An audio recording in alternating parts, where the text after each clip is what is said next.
In the name of the Father, the Son, and the Holy Spirit, one God, amen. Today we're looking at the third part of the parable of the Pharisee and the tax collector. In the very last verse, verse 14, the Lord reveals something that is incredibly beautiful about the way being not just an idea or a theory, but the person of Christ himself. He says, I am the way, the truth, and the life.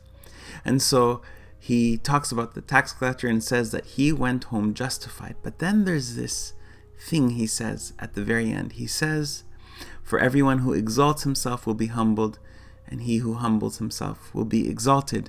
Now, this is not a theory or a teaching or a philosophy, but rather it is a description of the way. It is a description of who God is. So today I really want to focus on the beauty of humility, the beauty of this descent, this going downwards. In fact, it's probably the one thing that always softens my hard heart and makes me stand in awe and wonder is the extreme humility of God.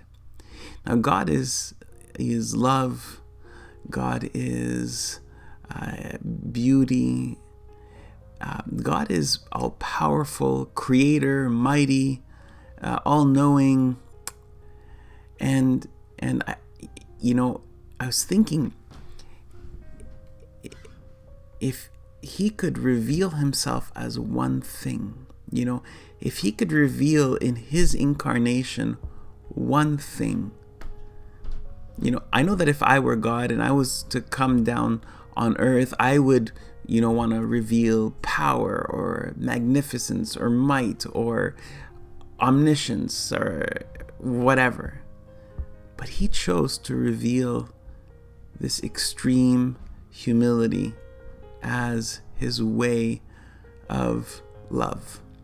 So it's just mind-boggling to think of the God of the universe, the creator, revealing himself in humility, clothed and cloaked in humility. The very act of incarnation on its own, God becoming human in itself, is an incredible self-emptying act of humility. And yet, not only does he become human, but he becomes a poor human. He takes on the form of a servant, St. Paul says in Philippians chapter 2, becomes obedient even to the point of death, the death on the cross. And so today I just want to take the time to recognize God as beautiful in his humility.